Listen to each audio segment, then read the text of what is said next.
So, let's talk about a journey that I think every single one of us has been on. It's that journey of turning a fleeting, brilliant idea, that little spark, into something real, something solid, something truly masterful. Okay, so look at these two things. On the face of it, they seem like they're from different planets, right? On the left, you've got, say, memo. That's Korean for new memo. It's that blank note on your phone, that sudden thought you have to get down before it vanishes. Then on the right, the Kioptrix discipline, a name for a really structured, methodical way of solving problems. So what on earth is the connection? How do you get from a random note to a powerful system? Well, that's exactly the mystery we're going to solve today.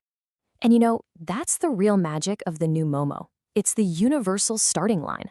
Just think about it for a second. A world-changing business idea that was first just a scribble on a napkin, or that hit song that started as someone just humming a tune into their phone. They all begin as this fragile, almost weightless little idea. But here's the thing, an idea by itself is just potential. It's not an achievement. Not yet anyway.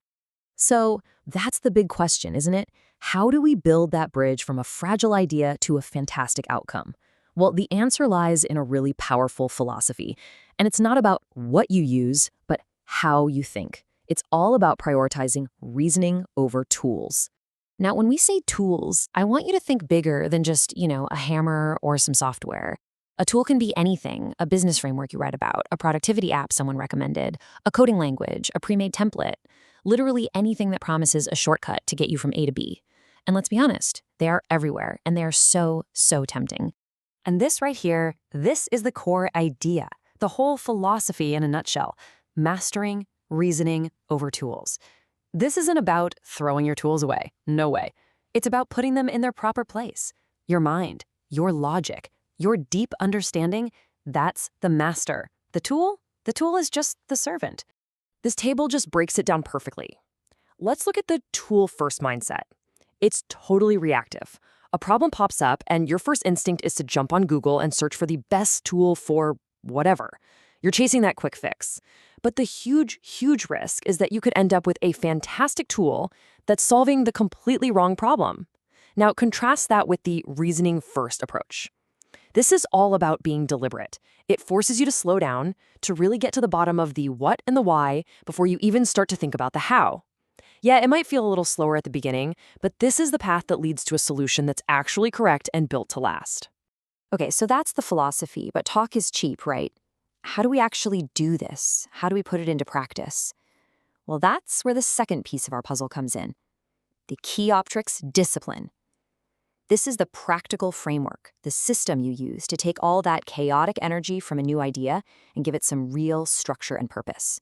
This is basically the rule book for the discipline, and you can see it all circles back to that one crucial question, why? Notice the order here. Selecting your tools comes way down the list after you've defined your principles and questioned every single assumption. It's all about building that solid foundation of understanding first. So instead of jumping right to, let's build a website, you start by defining a principle like, we need to make it ridiculously easy for our customers to find product info. See? That principle then guides every single choice you make later on. And of all those rules we just saw, if I had to circle one in big, bold red marker, it would be this one. This is number one. It is the absolute foundation. Everything else flows from this. If you can't answer why are we doing this in a simple, clear sentence, then any tool you pick, any action you take is just a shot in the dark.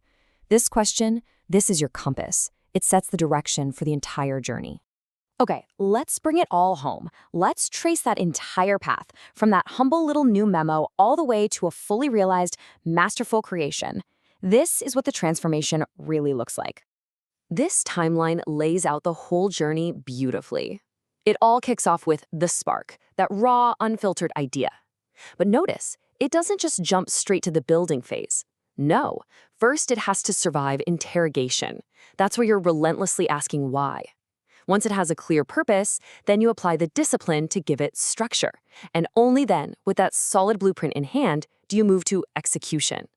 The result isn't just a thing you made, it's mastery, an idea that's been robustly and thoughtfully brought to life. So, to make this super practical for you, here it is. This is the path, boiled down to 4 clear, actionable steps. If you take anything away today, let it be this. First, capture the spark. Don't you dare dismiss that new memo. Second, interrogate the why. Ask those tough, fundamental questions right at the start. Third, apply the discipline. Use your reasoning to build a rock-solid structure. And finally, you achieve mastery by executing with the incredible clarity that whole process gives you. This is your personal roadmap from idea to impact. When it all comes down to it, it really is this simple. This is the powerful truth.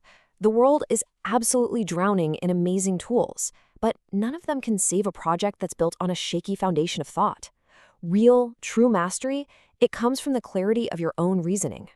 So I'm going to leave you with this question. We all have them, right? Those new memos, those little sparks of brilliance waiting in our phones or in the back of a notebook. The real question isn't whether your idea is good enough. The question is, what is your discipline for making it real?